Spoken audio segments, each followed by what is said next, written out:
must distinguish between the personal and siasa. Siasa wanaume na wanagombana nayo huku nje. You don't bring it to somebody's personal home. William Ruto, we can gombana huku nje. Siasa. Don't bring it to my home. In this home, you have assaulted my wife.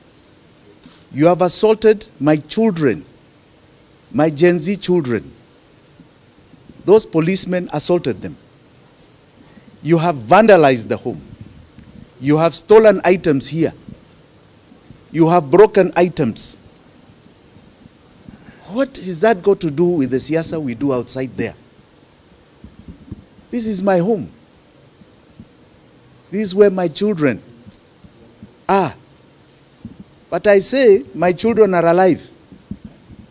There are very many children out there since the protests that began in June that are dead. Their mothers are still grieving. Why are you harming people's children? Just because of expressing their political will and direction and expressing themselves as per Article 37, the right to demonstrate. Jana tuliona maajabu. We went to give Gen Z what we believed was a much needed support on Nane Nane. We hit the streets. We were there no more than 5-10 minutes. And we were tear gassed like you cannot believe. Driving out of town, we were chased to this home. And it has been a siege since that time, where hundreds of police officers have been here. And they have done criminal things you cannot believe, all in the view of looking for me. 7 years ago, they looked for me in this house, they couldn't find me. Even now, you look for me in this house, you will not find me. So please, musijaribu tena.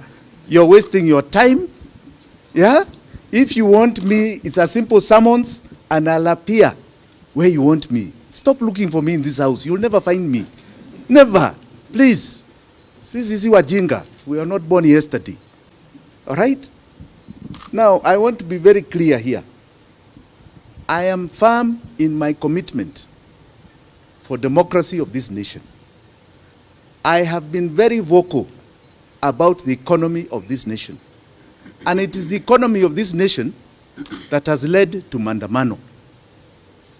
There is no economy here. William Ruto, you are collapsing the economy of Kenya. That is what I speak about. Please, don't try and make me a criminal. You come and plant things that in a car that is found at my gate. Please. Hizo vitu, fortunately, you know, technology.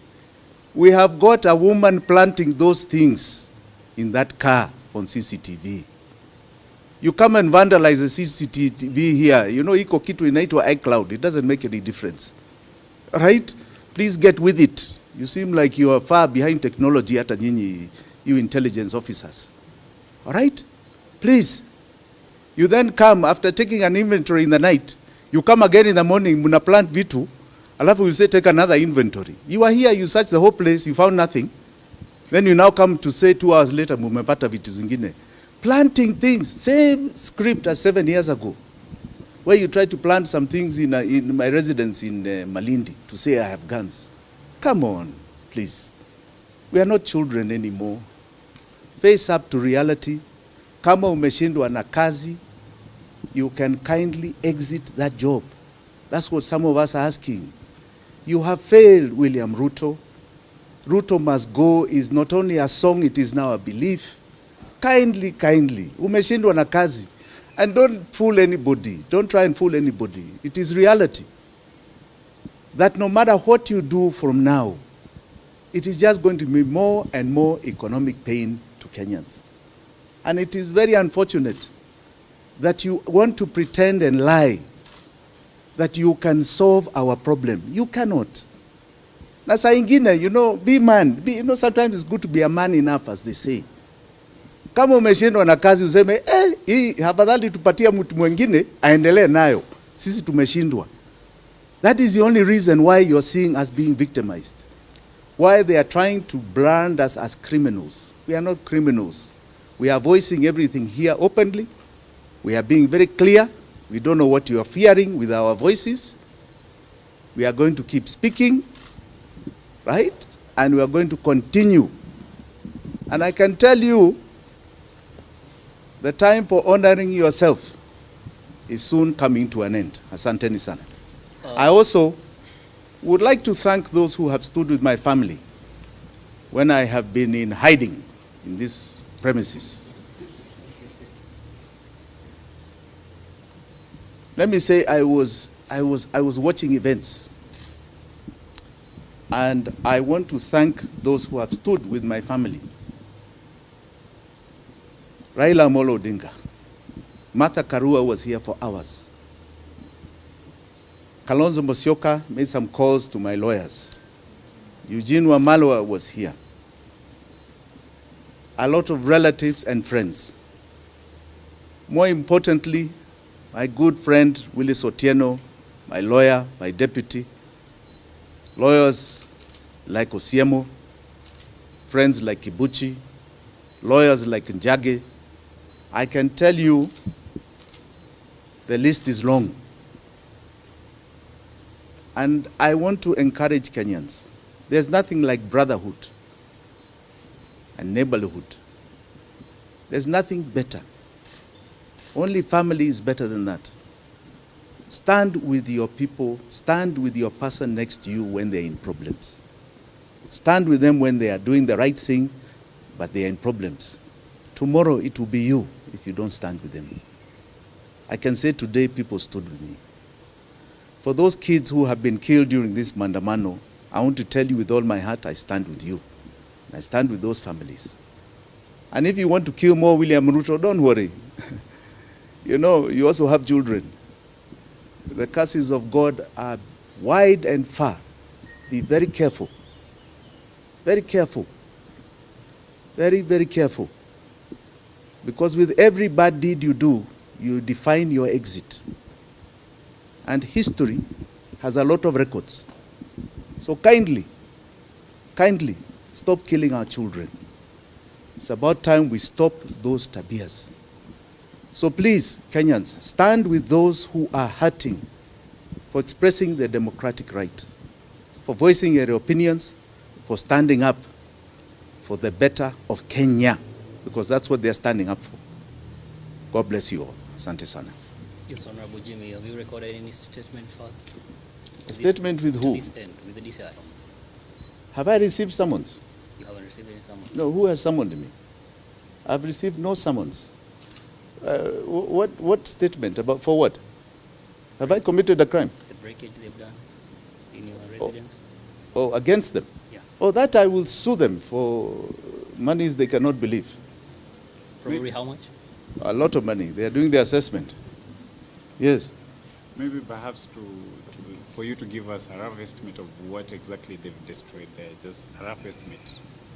You know, I have just more or less surfaced. See, you let us do our assessment. You know, they are experts who do that, right? But millions of shillings. Yes. Is that from the government?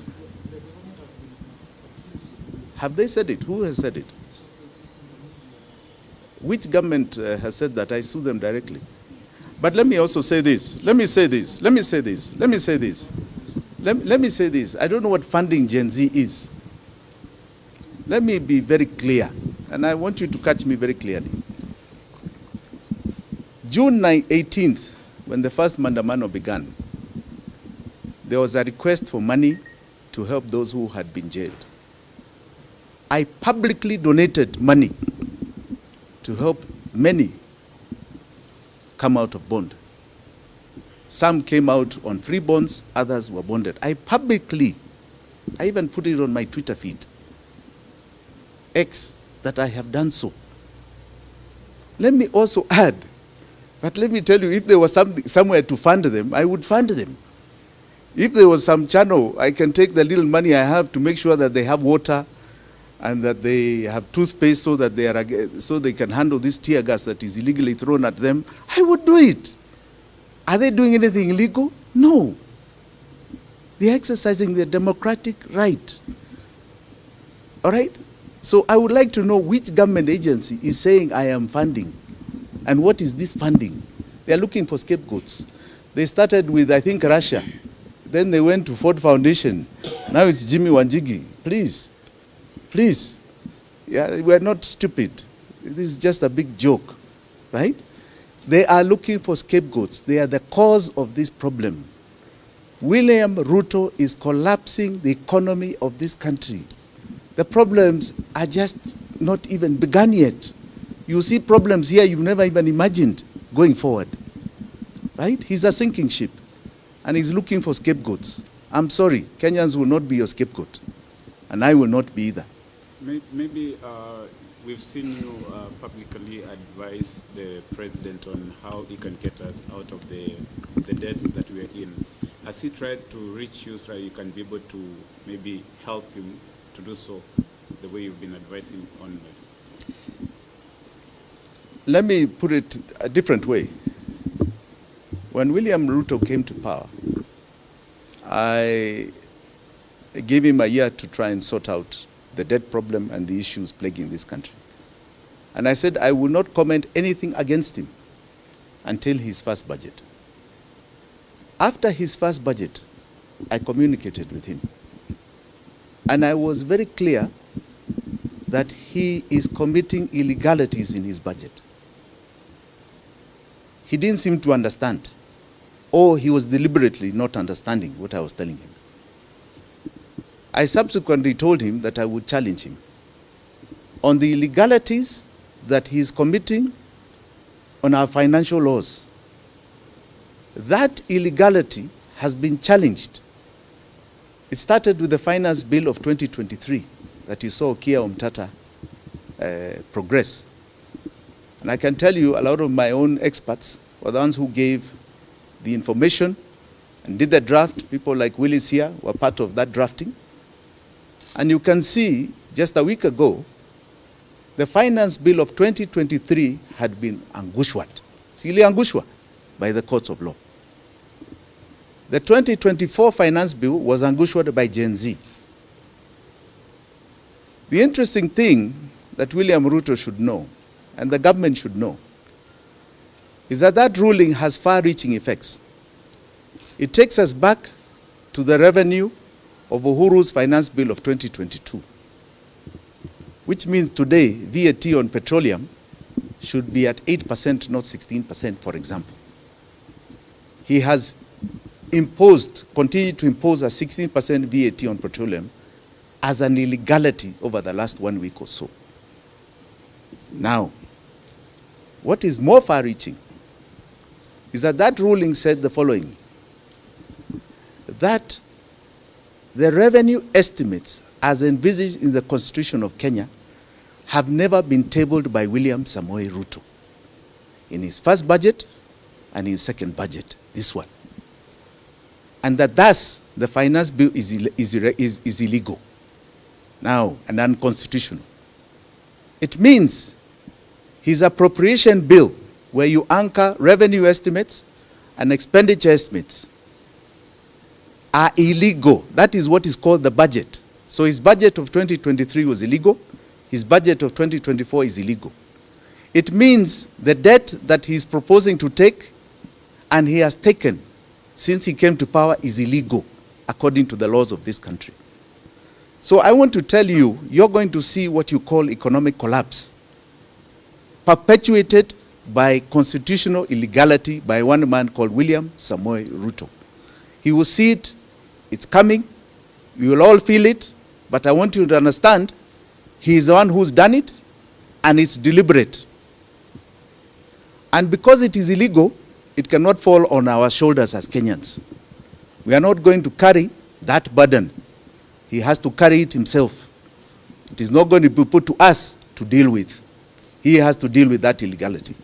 So yes, I have told him. I've told him countless times. But he perpetuates the same. Your friend Raila expertise to help him, bring up the country back to its norm. What do you think? Are they going to perform, or? What do you think? I have great respect, for example, of John Bundy, who is in the Treasury. He's been a renowned debater in Parliament. He's a man of detail. I just feel pity for him that he's joined a sinking ship, and even where things have reached today, I don't think he can solve the problem. He can't. It is too deep a problem. He cannot solve it. He cannot. You need to change the top, not the middle, not the bottom. You need to change the top. I think that's enough. Thank you. Thank you. Thank you. Asanteni sana. God bless you.